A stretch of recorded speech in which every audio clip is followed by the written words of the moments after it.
છેલ્લે આપણે સાદું માઇક્રોસ્કોપ જોઈ ગયા, બરાબર. હવે સંયુક્ત માઇક્રોસ્કોપની વાત કરવાની. અહીં ધ્યાન આપો. સાદો માઇક્રોસ્કોપનો અર્થ ખાલી શું છે તો કે એક સાદો બહિર્ગોળ લેન્સ જેની કેન્દ્ર લંબાઈ ઓછી હોય, પાવર વધારે હોય, આંખની નજીક રાખી તમે કોઈ વસ્તુનું નિરીક્ષણ કરો તો વસ્તુ હોય એના કરતાં મોટી દેખાય છે, બરાબર. એ સાદું માઇક્રોસ્કોપ. આપણે સાદા માઇક્રોસ્કોપ માટે બે જુદી જુદી પરિસ્થિતિ લીધી હતી છેલ્લે, કે સાદા માઇક્રોસ્કોપ વડે કોઈ વસ્તુનું પ્રતિબિંબ જો નજીક બિંદુએ રચાય આશરે 25 સેન્ટીમીટર અંતરે ત્યારે મોટવણી, અને સાદા માઇક્રોસ્કોપ વડે અંતિમ પ્રતિબિંબ અનંત અંતરે અથવા ખૂબ મોટા અંતરે રચાય ત્યારે મોટવણી. બે સૂત્રો આપણે બનાવ્યા હતા. એ સૂત્રો યાદ કરીને પહેલાં લખી દઈએ. એનો ઉપયોગ આમાં કરવાનો છે. m બરાબર 1 + d/f. આ ક્યારે તો કે પ્રતિબિંબ નજીક બિંદુએ રચાય ત્યારે. તમે લખ્યું છો બે પ્રશ્નો છેલ્લા ભણેલા બે પ્રશ્નોની વાત છે. અને d/f માત્ર ક્યારે તો કે પ્રતિબિંબ અનંત અંતરે હોય ત્યારે. આ સૂત્ર બન્યા હતા છેલ્લે સાદા માઇક્રોસ્કોપમાં. અને એક બીજું એક પરિણામ આપણે અહીંયા વાપરવાનું છે, એ અહીંયા લખી દઉં છું. જો આપણે આ તો જો આપણે યાદ કરીએ થોડું કે લેન્સનું સંયોજન હોય, લેન્સનું સંયોજન તો સમતુલ્ય કેન્દ્ર લંબાઈ શોધવાનું સૂત્ર આપણે આ બનાવ્યું હતું કે 1/f1 + 1/f2 અપ ટુ આવા જેટલા લેન્સ હોય એટલા પદ આવે, બરાબર. લેન્સના સંયોજન માટે કુલ પાવર P બરાબર P1 + P2 અપ ટુ જેટલા હોય એટલા. આ તો આપણે વાત કરી ગયા, થિયરી આવી ગઈ યાર. હવે આ તો આપણે તારવા છે, આ થિયરી આવી ગઈ. પણ મેગ્નિફિકેશન આવા સંયોજન માટે બે કે બે કરતાં વધુ લેન્સનું સંયોજન હોય અને કુલ મોટવણી કે કુલ મેગ્નિફિકેશન ગણવું હોય તો એમાં આ પરિણામ આપણે સીધું વાપરવાનું છે. આ તો યાદ રાખવાનું કે m1 × m2 2 હોય તો 2, 3 હોય તો 3. જેટલા લેન્સ સંયોજનમાં મૂક્યા હોય એ બધાની મોટવણીનો ગુણાકાર એટલે કુલ મોટવણીનો ગુણાકાર થાય સંયોજનમાં, પાવરનો સરવાળો થાય અને કેન્દ્ર લંબાઈ માટે આ રીતે 1/f1 + 1/f2 પ્રમાણે મળે. એટલે આ સૂત્ર આપણે અહીંયા વાપરીશું. બે લેન્સ હોય તો બેની મોટવણીનો ગુણાકાર એટલે કુલ મોટવણી, 3 હોય તો ત્રણેયની મોટવણીનો ગુણાકાર કુલ મોટવણી, બરાબર. જેટલા સંયોજનમાં લેન્સ છે ને એ બધાની મોટવણીનો ગુણાકાર કરવાથી આખા સંયોજનની કુલ મોટવણી મળે. સંયુક્ત માઇક્રોસ્કોપમાં બે લેન્સનું સંયોજન કરવાનું છે. બે લેન્સના ચોક્કસ નામ આપ્યા છે. સંયુક્ત માઇક્રોસ્કોપની રેખાકૃતિ દોરી એના વડે અંતિમ પ્રતિબિંબ કયા અર્થમાં રચાય છે એ આપણે આકૃતિમાં સમજાવવાનું છે. ત્યારબાદ એની કુલ મોટવણીનું સૂત્ર મેળવવાનું છે. તો હવે ધ્યાન આપો. જો આ એક બહિર્ગોળ લેન્સ અહીંયા લીધો અને એક વસ્તુ બરાબર આ લેન્સની નજીક મૂકવામાં આવી છે. આ મૂળ વસ્તુ કે જે ખૂબ સૂક્ષ્મ હોય. આપણે સંયુક્ત માઇક્રોસ્કોપ કે માઇક્રોસ્કોપનો ઉપયોગ નરી આંખે ન દેખાતી અથવા તો ખૂબ જ સૂક્ષ્મ હોય એવી વસ્તુનું નિરીક્ષણ કરવા માટે કરીએ છીએ. તો આ એક ખૂબ સૂક્ષ્મ વસ્તુ છે જેની ઊંચાઈ h છે, AB નામ આપી દો. એની સામે એક લેન્સ મૂક્યો છે. વસ્તુ સામેનો જે લેન્સ છે બરાબર એને આપણે સાદા માઇક્રોસ્કોપ માટે ઓબ્જેક્ટિવ કહેશું. ઓબ્જેક્ટિવ અથવા તો એને વસ્તુ કાચ એવું કહેવાય, બરાબર. હવે શું થવાનું જો કે આ વસ્તુનું આ ઓબ્જેક્ટિવ વડે કે આ બહિર્ગોળ લેન્સ વડે પ્રતિબિંબ મળશે. હવે બીજો એક લેન્સ અહીંયા મૂકીશું. એ લેન્સ જે મૂકીશું એના માટે આનું જે પ્રતિબિંબ મળશે એના માટે શું બનશે વસ્તુ, અને એનું આ બીજા લેન્સ વડે અંતિમ પ્રતિબિંબ મળશે. એ કઈ રીતે આખી આપણે આકૃતિ દોરી સમજાવવાનું. તો હવે જો પહેલાં તો આ લેન્સ આપણે વસ્તુ સામે મૂક્યો એને ઓબ્જેક્ટિવ કહેશું. ઓબ્જેક્ટિવ વડે અહીંયા રચાતું પ્રતિબિંબ આપણે પહેલાં મેળવી લઈએ એક લેન્સ વડે. ઓબ્જેક્ટિવ કે જેની કેન્દ્ર લંબાઈ FO વડે દર્શાવીશું. આ ઓબ્જેક્ટિવનું ઓપ્ટિકલ કેન્દ્ર છે. આ લેન્સ પ્રમાણમાં નાનો હોય છે એટલે એનો વ્યાસ જે હોય આ વ્યાસ એ ઓછો હોય છે. કેન્દ્ર લંબાઈ ઓછી અને વ્યાસ પણ ઓછો. એની સામે આ વસ્તુ AB મૂકી છે. આ ABનું આ લેન્સ વડે પ્રતિબિંબ જે મળે એ આપણે પહેલાં મેળવી લઈએ. બે કિરણો આપણે એમાંથી નીકળતા લઈએ, એક મુખ્ય અક્ષને સમાંતર અને એક એમાંથી નીકળી અને લેન્સના ઓપ્ટિકલ કેન્દ્રમાંથી પસાર થાય તેમ આપણને આ હકીકત ખબર છે કે મુખ્ય અક્ષને સમાંતર જે કિરણ લેન્સ પર આપાત થયું એનું વક્રીભવન થઈ અને એ આમ આગળ વધે એ અહીંયા મુખ્ય કેન્દ્રમાંથી પસાર થાય, આ લેન્સનું આ બાજુનું મુખ્ય કેન્દ્ર હોય એમાંથી. અને જે ઓપ્ટિકલ કેન્દ્રમાંથી જે કિરણ દાખલ કર્યું આપણે એ વિચલન પામ્યા વગર મૂળ માર્ગે આગળ જાય. તો આ મૂળ માર્ગે આગળ જશે.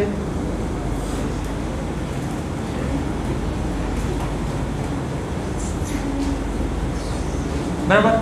અને આના મુખ્ય કેન્દ્રમાંથી પસાર થશે, એવી રીતે એનું વક્રીભવન થશે.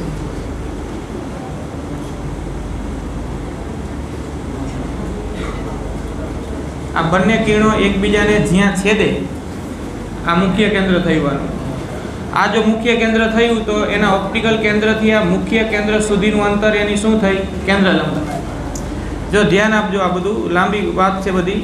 બરાબર. આટલું સમજ્યા તમે કે અહીંથી નીકળેલા આ બે કિરણો, એક કિરણ મુખ્ય અક્ષને સમાંતર અને બીજું ક્યાંથી પસાર થયું?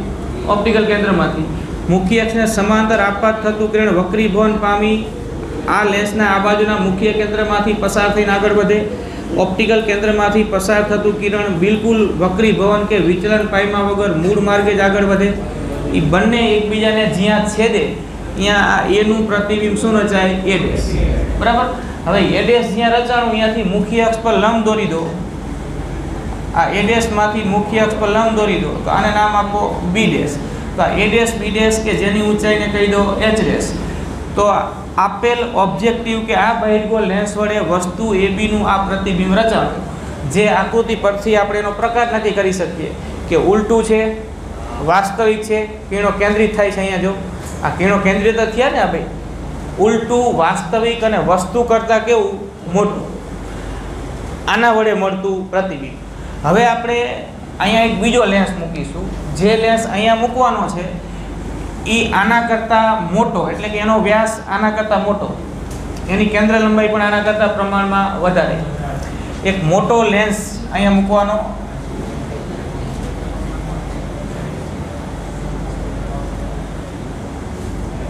બરાબર. અને આ લેન્સમાં તમે અહીંથી અવલોકન કરશો એટલે આ આંખ પાસેનો લેન્સ થયો. આમાં આપણે અહીંયા અવલોકનકાર છે, આ લેન્સમાં અવલોકન કરે છે. આંખ પાસેનો લેન્સ થયો અને આંખ પાસેનો લેન્સને કહેવાય આઈપીસ. અથવા નેત્ર કાચ. તો આ આઈપીસ છે અથવા નેત્ર કાચ છે. વસ્તુ સામે જે લેન્સ આવે એ ઓબ્જેક્ટિવ અથવા વસ્તુ કાચ છે. આ નેત્ર કાચ છે. હવે શું થવાનું જો કે ઓબ્જેક્ટિવ વડે આ વસ્તુનું જે પ્રતિબિંબ મળ્યું ઓબ્જેક્ટિવ વડે એ આ આઈપીસ માટે વસ્તુ તરીકે વર્તે અને આનું આઈપીસ વડે જે પ્રતિબિંબ મળે એ અંતિમ પ્રતિબિંબ આખા સંયુક્ત માઇક્રોસ્કોપનું. બરાબર. આ બે લેન્સ વપરાય છે. એમાંય વાત એવી હોય કે આ લેન્સ હોય ને એમાં મૂવેબલ હોય. આને તમે આમ આગળ પાછળ ખસેડી શકો. ગોઠવણી કેવી કરવાની? તો કાંઈ બે રીતની ગોઠવણી થાય. એક તો તમે આ લેન્સને એવી રીતે ગોઠવો કે જેથી અંતિમ પ્રતિબિંબ છે એ લઘુત્તમ સ્પષ્ટ દ્રષ્ટિ અંતરે રચાય અથવા તો નજીક બિંદુએ રચાય. અને બીજી ગોઠવણી એવી શક્ય બને કે અંતિમ પ્રતિબિંબ ખૂબ મોટા અંતરે કે અનંત અંતરે રચાય. બરાબર. એ વસ્તુ આપણને ખબર છે જો કે આ જે એ ડેશ બી ડેશ આના માટેનું પ્રતિબિંબ છે એ આના માટે વસ્તુ તરીકે વર્તે અને આ જે લેન્સ છે એ આ વસ્તુ માટે એક સાદા માઇક્રોસ્કોપ તરીકે વર્તે. તો આના માટે સાદું માઇક્રોસ્કોપ થયું આ વસ્તુ માટે આ લેન્સ. અને સાદા માઇક્રોસ્કોપ વડે મળતું પ્રતિબિંબ આપણને અનંત અંતરે મળે અને લઘુત્તમ સ્પષ્ટ દ્રષ્ટિ અંતરે મળે. બે કિસ્સાઓ આપણે જોઈ ગયા. વસ્તુ ક્યાં હોય તો પ્રતિબિંબ અનંત અંતરે મળે અને વસ્તુ ક્યાં હોય તો પ્રતિબિંબ લઘુત્તમ સ્પષ્ટ દ્રષ્ટિ અંતરે કે નજીક બિંદુએ મળે. જો વસ્તુ આના કેન્દ્ર લંબાઈ જેટલા જ અંતરે હોય એટલે કે ક્યાં હોય? મુખ્ય કેન્દ્ર પર. તો આના વડે મળતું પ્રતિબિંબ અનંત અંતરે. આ જે લેન્સ છે આના માટે એક સાદું માઇક્રોસ્કોપ થઈ ગયું હોય. સમજ્યા વાતને? જો આ વસ્તુ આના માટે છે જે એના મુખ્ય કેન્દ્ર પર હોય તો આના વડે પ્રતિબિંબ અનંત અંતરે મળે. જો આ વસ્તુ આના મુખ્ય કેન્દ્ર અને ઓપ્ટિકલ કેન્દ્રની વચ્ચે આવે, એફ અને પી ની વચ્ચે, એટલે કે કેન્દ્ર લંબાઈ કરતાં કેવા અંતરે? ઓછા અંતરે.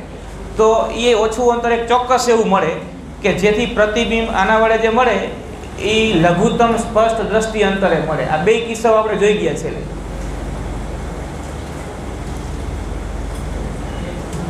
આપણે આ આઈપીસને એવા સ્થાને રાખ્યું મેં અહીંયા કે જેથી કરીને આ જે એ ડેશ બી ડેશ છે ને એ એના મુખ્ય કેન્દ્ર પર મળે છે. એના મુખ્ય કેન્દ્ર પર આ બિંદુ જ્યાં આ પ્રતિબિંબ મળ્યું ને, આનું જે પ્રતિબિંબ મળ્યું, આ જે આના માટે વસ્તુ બનવાની છે એ જ્યાં મળ્યું ને, આ બી ડેશ જ્યાં મળ્યું ને ત્યાં આનું શું સેટ કર્યું?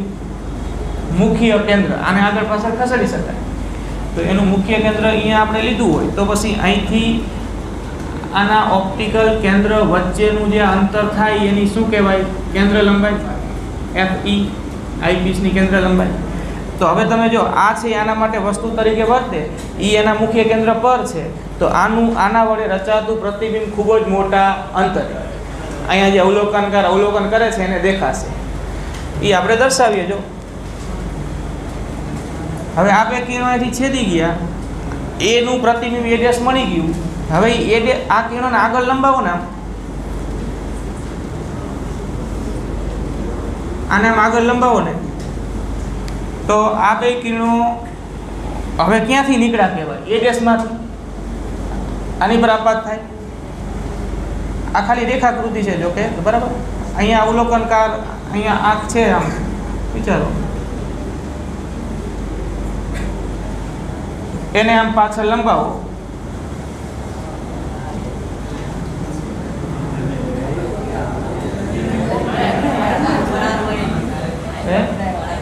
હા પણ બોર્ડ તમારે નહીં વળાક વાળવાનું, બીજું શું થાય?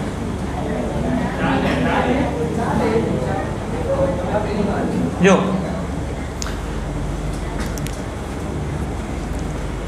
એ ડેશ માંથી નીકળતા બે કિરણો અહીંથી વક્રીભવન પામીને અવલોકનકારની આંખ સુધી પહોંચે. અહીંથી અવલોકનકાર અવલોકન કરતો હોય, આ બે કિરણો આ બાજુ ક્યાંય છેદતા નથી, એને પાછળ લંબાવતા એ ખૂબ જ મોટા અંતરે એકબીજાને જાણે કે છેદે છે.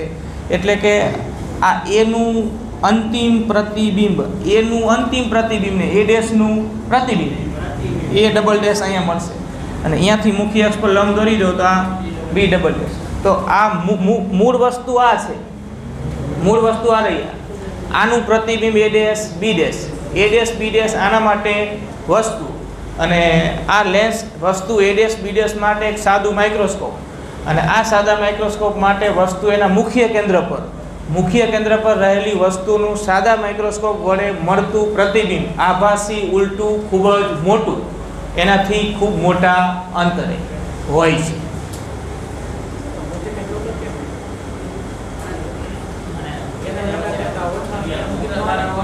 તોય હાલે, એ તો આપણે જેવું મેળવવું એવું. તમે જો તમે આ આઈપીસને આમ હજી એવી રીતે સેટ કરો કે જેથી આ જ્યાં મળ્યું છે આ તો ફિક્સ છે, આને આગળ પાછું કરી શકાતું નથી. આ લેન્સ ફિક્સ છે, વસ્તુ જ્યાં છે અહીંયા છે, એનું પ્રતિબિંબ આ એ ડેશ બી ડેશ એક મળી ગયું આપણને. આ મળી ગયા બાદ આ લેન્સને તમે એવી રીતે ગોઠવો કે એ ડેશ બી ડેશ એ આના માટે ક્યાં આવે? એફ અને પી ની વચ્ચે, અથવા તો એની કેન્દ્ર લંબાઈ કરતાં કેવા અંતરે? ઓછા અંતરે. એ એક ચોક્કસ હોય, ગમે તે નહીં. કેન્દ્ર લંબાઈ કરતું ઓછું અંતર તો ઘણા બધા હોય ને. કેન્દ્ર લંબાઈ કરતાં ઓછું એક ચોક્કસ અંતર એવું થાય આના માટે વસ્તુ અંતર કે જેને અનુરૂપ એનું પ્રતિબિંબ આ બાજુ નજીક બિંદુ જેટલા અંતરે મળે. જો આના મુખ્ય કેન્દ્ર પર, એટલે કે આના માટે વસ્તુ અંતર એની કેન્દ્ર લંબાઈ જેટલું, તો આ સાદા માઇક્રોસ્કોપ વડે આ વસ્તુનું પ્રતિબિંબ અનંત અંતરે. બે વાત હોય. આ અનંત અંતરે જ ગણાય. અનંત અંતર એટલે આમ ઇન્ફાઇનાઇટ એવું નહીં. અનંત અંતર એટલે ખૂબ મોટા અંતરે, 25 સેન્ટીમીટર કરતાં વધારે અંતરે.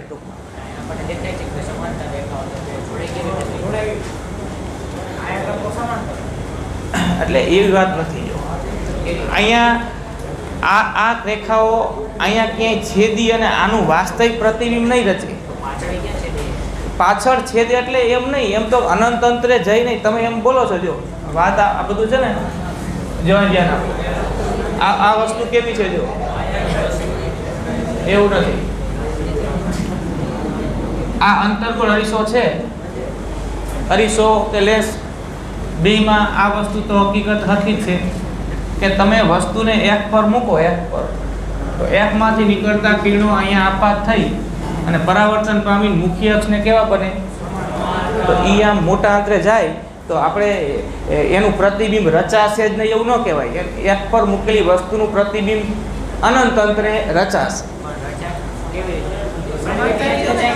એટલે નજીક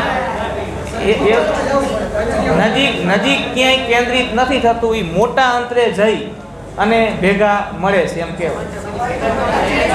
એક્ઝેક્ટ ન હોય, બધું એક્ઝેક્ટ સમાંતર એવું ન કહેવાય, બરાબર? નજીકમાં નહીં, મોટા અંતરે. એમ સમાંતર એટલે એમ સમાંતરની વાત નથી. અહીંયા આ નજીકમાં એકબીજાને લગભગ સમાંતર એવો શબ્દ વાપરજો. બાકી એક્ઝેક્ટ ગાણિતિક રીતે તમારે બધું નહીં, તો એનો અર્થ એવો થયો કે આનું પ્રતિબિંબ મળે જ નહીં. મળે, બરાબર? તમે આઈપીસને એ રીતે સેટ કરો એટલે અનંત અંતરે પ્રતિબિંબ મળે. અનંત અંતરનો અર્થ થાય પ્રમાણમાં મોટા અંતર. એક્ઝેક્ટ સમાંતર તો ન જ હોય, નહીં તો પછી ક્યાં મળવાનો ભેગા? આની પહેલાનો પ્રશ્ન આપણે ભણ્યા. જો એમાં શું વાત હતી? સાદા માઇક્રોસ્કોપમાં શું વાત હતી? સાદા માઇક્રોસ્કોપ માટે જો વસ્તુ એના મુખ્ય કેન્દ્ર પર હોય, સાદું માઇક્રોસ્કોપ એટલે સાદો બહિર્ગોળ લેન્સ, અને બહિર્ગોળ લેન્સ માટે વસ્તુ મુખ્ય કેન્દ્ર પર હોય એટલે કે અહીંથી એના કેન્દ્ર લંબાઈ જેટલા અંતરે હોય તેનું પ્રતિબિંબ ક્યાં મળે? અનંત અંતરે. તો આ વાત ઈ જ થઈ. એટલે અહીંયા તો રેખાકૃતિ દોરી હોય, એમાં તમારે આમાં દર્શાવવા માટે અનંત અંતરે એટલે આ અંતર પ્રમાણમાં મોટું હોય, એક્ઝેક્ટ વાત ન હોય. તો એનો અર્થ એવો થાય કે લેન્સ કે અરીસાના મુખ્ય કેન્દ્ર પર મૂકેલ વસ્તુનું પ્રતિબિંબ મળે જ નહીં. એનો અર્થ એવો થાય, તમે કહો એમ મળે પણ ખૂબ મોટા અંતર. સમજ્યા? તમે એમ વિચારો કે આ કિરણો ક્યાંય ભેગા મળતા જ નથી, કે ક્યાંય આભાસી કે વાસ્તવિક પ્રતિબિંબ એનું મળે જ નહીં, તો એનો અર્થ એવો થયો કે આ ગમ્યા હોય આના વડે એનું પ્રતિબિંબ મળે જ નહીં. એનો અર્થ એવો થયો. એવું ન થાય. પ્રતિબિંબ તો લેન્સની સામે વસ્તુ તમે એફ અને પીની વચ્ચે મૂકો તોય મળે, એફ પર મૂકો તોય મળે, સી અને એફની વચ્ચે મૂકો તોય મળે. એટલે આ એ ડેશ બી ડેશ છે એની ઊંચાઈને કંઈક એચ ડબલ ડેશ કહી દો. એચ ડબલ ડેશ અંતિમ પ્રતિબિંબ. જો હવે વાત આ રહી, ધ્યાન આપો. આ એના મુખ્ય કેન્દ્ર પર છે. હજી તમે આને જો એવા સ્થાને આમ સેટ કરો કે જેની કેન્દ્ર લંબાઈ કરતાં ઓછું અંતર એક એવું મળે કે જેના માટે આ કિરણો છે એ ક્યાં આપણને કેન્દ્રિત થયેલા મળશે? તો કે એના અહીંથી ડી જેટલા અંતરે, બરાબર?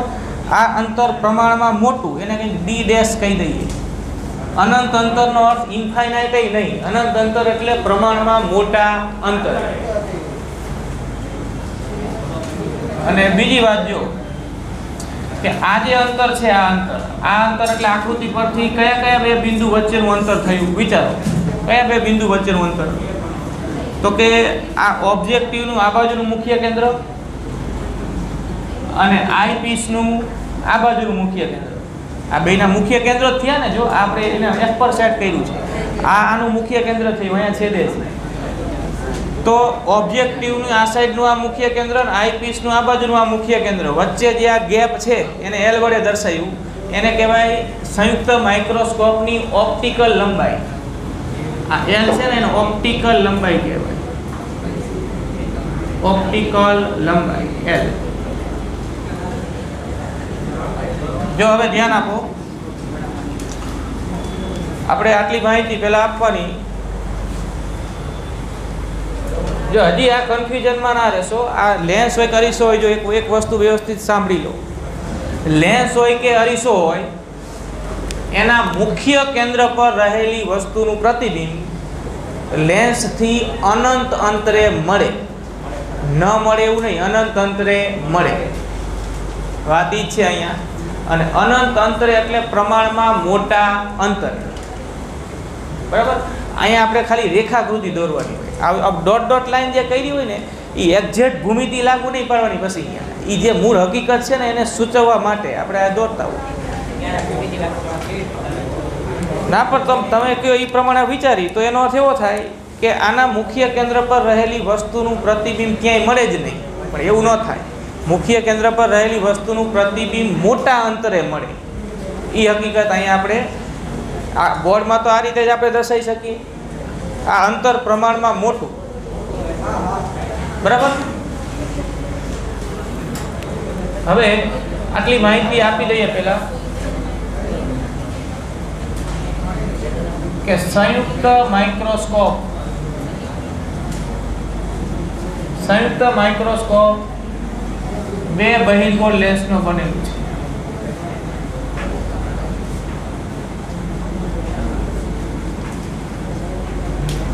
વસ્તુ સામેના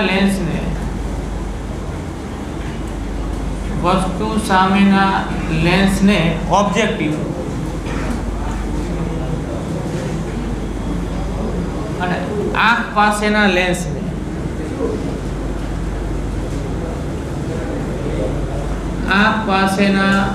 લેન્સને આઈપીસ કહે છે. ગુજરાતીમાં શબ્દ વાપરવો હોય તમારે તો આ નેત્ર કાચ ને આ વસ્તુ કાચ.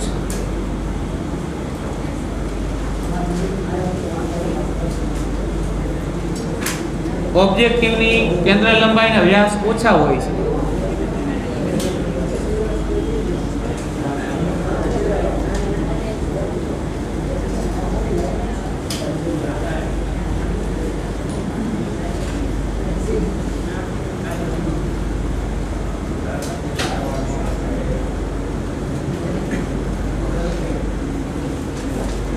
નાના હોય છે ત્યારે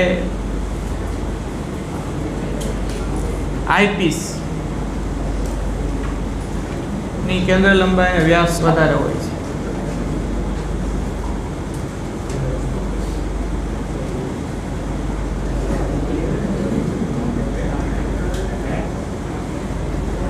બરાબર. હવે જો ધ્યાન આપો, સૂત્ર બનાવવાનું છે મેગ્નિફિકેશન, પછી તમે લખો.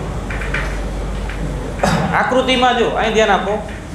આકૃતિમાં આ જે છે ને આને એચ કહેવાય. એચ. આ ખૂણાને કંઈક નામ આપી દઉં હું બીટા, તો આ ખૂણો પણ બીટા અભિકોણ, બરાબર. હવે આ બે કાટકોણ ત્રિકોણ થયા. એક આર્યો, આ નામ કંઈ આપવા નથી આ બિંદુના, કંઈ આ પણ આકૃતિ દેખાય છે એના પરથી લખવાનું. આ કાટકોણ ત્રિકોણ થયો. એ બંને કાટકોણ ત્રિકોણ માટે tan વિધેય વાપરીએ. આકૃતિ પરથી જો ધ્યાન આપો, પછી તમે આકૃતિ પરથી આ કાટકોણ ત્રિકોણ જે છે ને આર્યો, એના માટે આપણે આવું લખી શકીએ કે tan બીટા બરાબર સામેની બાજુ h છેદમાં પાસેની બાજુ એટલે એની કેન્દ્ર લંબાઈ FO. tan બીટા બરાબર h છેદમાં FO. આમાં h ને કરતા બનાવી લખો તો h બરાબર FO tan બીટા.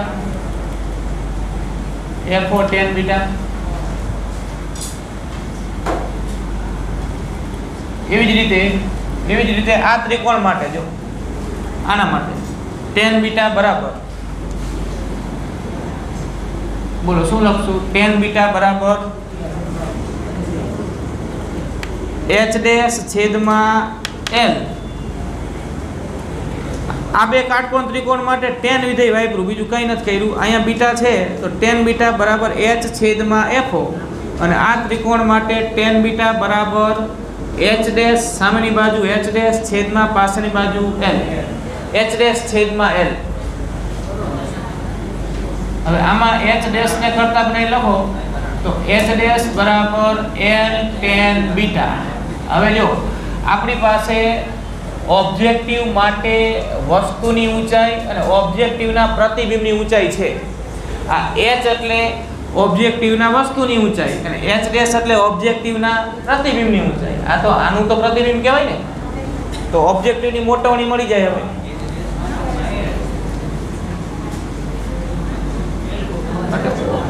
ઓબ્જેક્ટિવની મોટવણી MO બરાબર પ્રતિબિંબની ઊંચાઈ છેદમાં વસ્તુની ઊંચાઈ બરાબર h ડેશ છેદમાં h. હવે h ડેશ ની જગ્યાએ લખો L tan beta L tan beta h ની જગ્યાએ લખો FO tan બીટા. તો આ tan બીટા કેન્સલ તો આપણને ઓબ્જેક્ટિવની કેન્દ્ર લંબાઈનું સૂત્ર મળ્યું L છેદમાં FO L છેદમાં FO. આ સમીકરણ 1 કહી દો. હવે આઈપીસ છે આઈપીસ માટે A ડેશ B ડેશ વસ્તુ તરીકે વર્તે આઈપીસ માટે A ડેશ B ડેશ વસ્તુ તરીકે વર્તે અને eyepiece A dash B dash માટે એક સાદા માઇક્રોસ્કોપ તરીકે વર્તે અને આ વસ્તુ માટે આઈપીસ સાદા માઇક્રોસ્કોપ તરીકે વર્તે છે. તો આ બધું ન લખો તો કે જરૂરી નહીં, સીધું તમે સૂત્ર લખી શકો, પણ આપણે આ માહિતી આપી દઈએ. સાદા માઇક્રોસ્કોપ તરીકે વર્તે. જો આઈપીસ આ વસ્તુ A ડેશ B ડેશ માટે, જે એના માટે તો વસ્તુ જ થઈ ને, સાદા માઇક્રોસ્કોપ તરીકે વર્તે અને આ જો એના મુખ્ય કેન્દ્ર પર હોય તો આની મોટવણીનું સૂત્ર કયું આ બેમાંથી?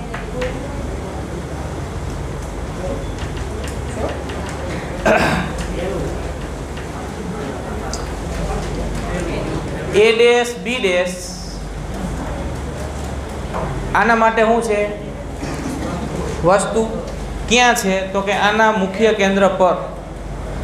આઈપીસ આ વસ્તુ માટે એક સાદું માઇક્રોસ્કોપ ગણવાનું અને સાદા માઇક્રોસ્કોપના મુખ્ય કેન્દ્ર પર વસ્તુ રહેલી હોય તો પ્રતિબિંબ અનંત અંતરે રચાય અને અનંત અંતરે પ્રતિબિંબ રચાય ત્યારે મોટવણીનું સૂત્ર કયું? D છેદમાં F. માટે આઈપીસની મોટવણી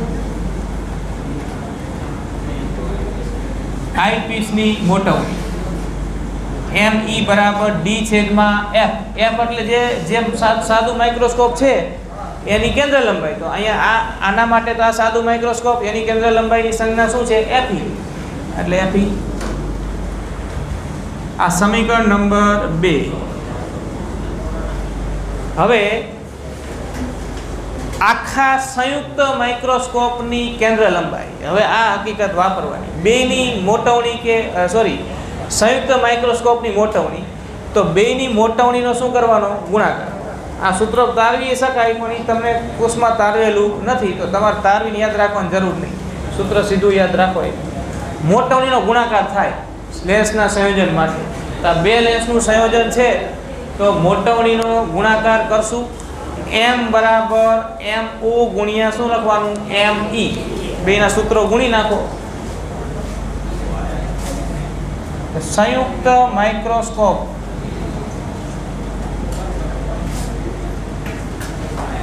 ની કુલ મોટવણી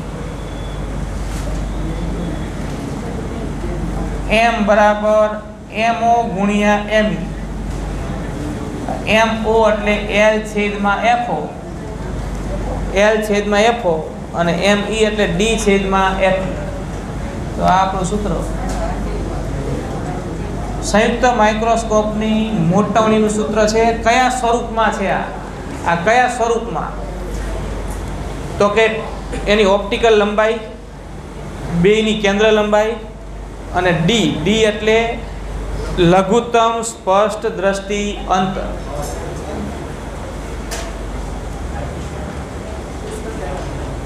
હવે લખી રાખો. આના પરથી છે, આ આકૃતિ સામે દોરી છે તો તમે સરળતાથી સમજી આવશો. બીજી વાતનું બંધ રાખજો. હવે કોઈને ઊભા કરવા પડે પહેલા.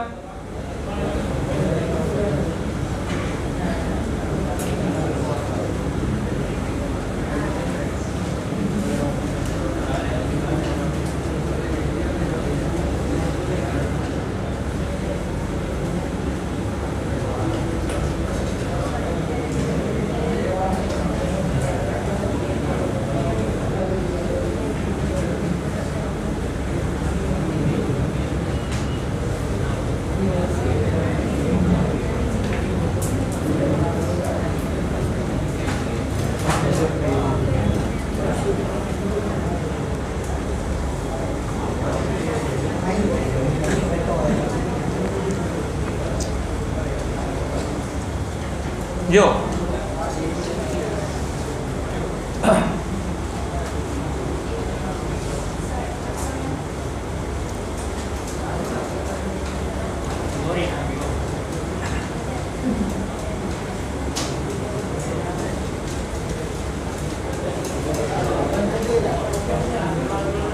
જવાબ મેળવો.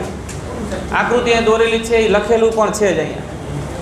જો આના પરથી આપણને આ દાખલો પૂછ્યો છે કે સંયુક્ત માઇક્રોસ્કોપ માટે ઓબ્જેક્ટિવની કેન્દ્ર લંબાઈ 8 મિલીમીટર છે, આઈપીસની કેન્દ્ર લંબાઈ 2.5 સેન્ટીમીટર છે, એ મોટી હોય કેન્દ્ર લંબાઈ, અને ઓબ્જેક્ટિવની સામે આ જે વસ્તુ મૂકી છે એ વસ્તુ ઓબ્જેક્ટિવથી કેટલા અંતરે મૂકી છે? 9 મિલીમીટર. એટલે આ આપાત પ્રકાશની દિશા તો વસ્તુથી આમ લેન્સ તરફ હોય ને, આ આપાત પ્રકાશની દિશા, અને આ જે યુ આપ્યું ને એ ઓબ્જેક્ટિવના ઓપ્ટિકલ કેન્દ્રથી આ વસ્તુ સુધીનું અંતર આપ્યું જે 9 મિલીમીટર આપ્યું છે. એટલે આપાત પ્રકાશની દિશાની વિરુદ્ધ થાય, એટલે સંજ્ઞા પદ્ધતિ પ્રમાણે કેવું લેશું? માઇનસ. બાકી આની કેન્દ્ર લંબાઈ કે આની કેન્દ્ર લંબાઈ ધન જ આવશે, બે બહિર્ગોળ લેન્સ, બરાબર. તો આપણને એમ કીધું છે કે આ ગોઠવણી કરી હોય તો બે લેન્સ વચ્ચેનું અંતર શોધો. બે લેન્સ વચ્ચેનું અંતર એટલે આના ઓપ્ટિકલ કેન્દ્રથી આના ઓપ્ટિકલ કેન્દ્ર સુધીનું અંતર, અને બે લેન્સ વચ્ચેનું અંતર અને આ માઇક્રોસ્કોપની મોટવણી શોધો, કુલ મોટવણી. આ સૂત્ર તો ખરું જ, એલ અને ડી ને આ બધું ખબર હોય તો આપણે આ સૂત્ર વાપરી શકીએ ડાયરેક્ટ, પણ આપણને આપ્યું છે તો આટલું જ. એટલે કુલ મોટવણી શોધવા માટે પહેલાં બેની મોટવણી અલગ અલગ શોધવી પડશે, અને બેની મોટવણી મળે પછી બેની મોટવણીનો શું કરવો પડશે? ગુણાકાર. એટલે પહેલાં આપણે ઓબ્જેક્ટિવની મોટવણી શોધી નાખીએ. ઓબ્જેક્ટિવની મોટવણી શોધવી હોય એના સામાન્ય આપણા સાદા સૂત્ર પરથી તમે આવું હેડિંગ મારો, ઓબ્જેક્ટિવ માટે એવું લખો, ઓબ્જેક્ટિવ માટે પહેલાં. તો ઓબ્જેક્ટિવ માટે આપણે m બરાબર v/u પ્રમાણે આ સૂત્ર પ્રમાણે મોટવણી શોધવી છે. તો આ vo ને આ uo, vo એટલે ઓબ્જેક્ટિવ માટે પ્રતિબિંબ અંતર, uo ઓબ્જેક્ટિવ માટે વસ્તુ અંતર, અને m એની મોટવણી. તો ઓબ્જેક્ટિવ માટે વસ્તુ અંતર છે, આ છે, પણ પ્રતિબિંબ અંતર નથી. પ્રતિબિંબ અંતર એટલે આ થાય ને, નામ આપણે અહીંયા uo કહી દો ને અહીંયા vo કહી દો. એટલે પહેલાં તમે ગાઉસનું સમીકરણ વાપરી vo શોધી નાખો, vo મળી જાય, પછી આ આપ્યું છે આ મળી જાય, એ બે પછી mo મળે. સાદું ગણતરી, ગાઉસનું સમીકરણ મૂકો ઓબ્જેક્ટિવ માટે. ગાઉસનું સમીકરણ મૂકો 1/f બરાબર 1/v - 1/u. હા, જરૂર પણ અહીંયા કન્વર્ઝન કરવાનું મૂકો ત્યારે. જો આ 2 મિલીમીટરમાં છે, આ સેન્ટીમીટરમાં છે, જો કે એની અત્યારે તો આપણે આ મિલીમીટર વાળા લેવાના થાય ને.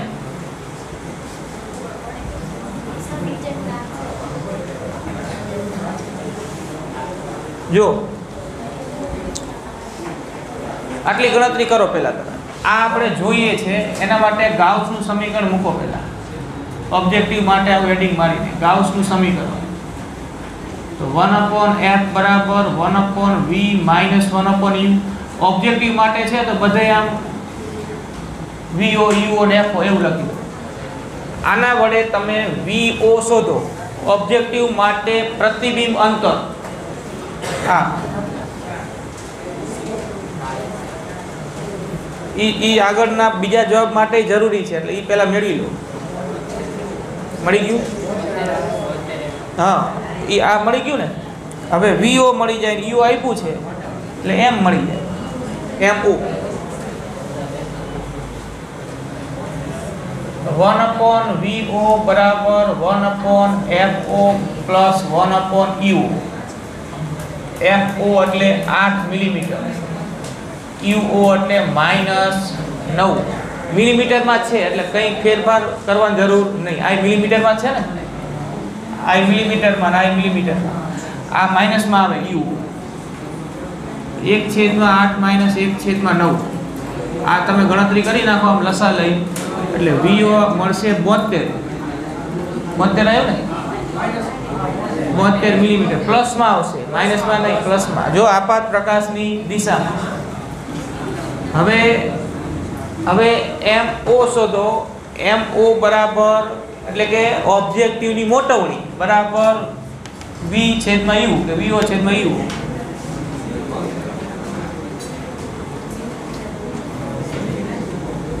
આ પ્લસ 72 જો મિલીમીટરમાં કઈ ફેરફાર નથી I મિલીમીટરમાં છે તો એમને મૂકી જ દેવાય ને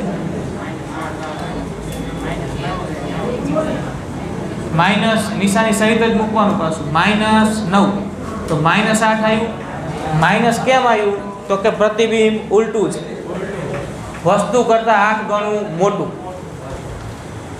આના કરતા કેટલા ગણું મોટું 8 ઉલટું હવે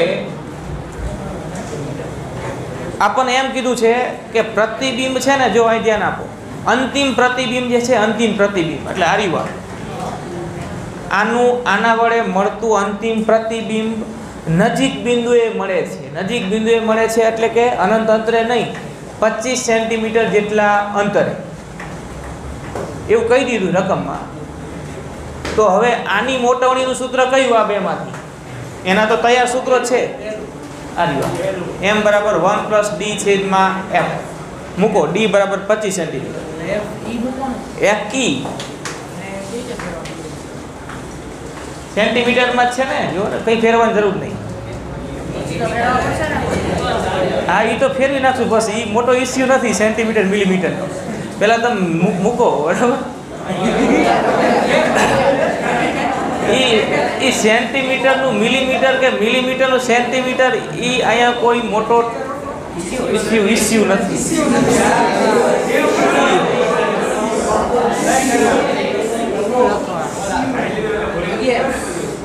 સૂત્ર 11 આવે ને જો જવાબ આવ્યો આપણો પહેલો એ 11 આવશે આ આવ્યું 8 તો કુલ મોટવણી કેટલી 11 × 8 88 એ જવાબ પહેલો આપણો મૂકો સૂત્રમાં જો તમારા માટે જ છે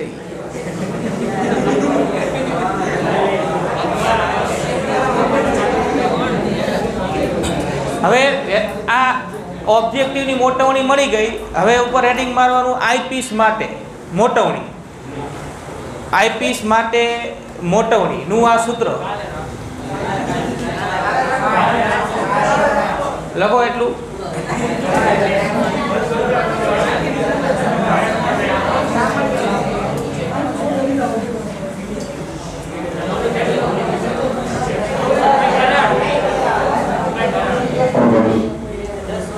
ચાલો અહીં સુધી લખી રાખજો આગળની વાત કાલે બરાબર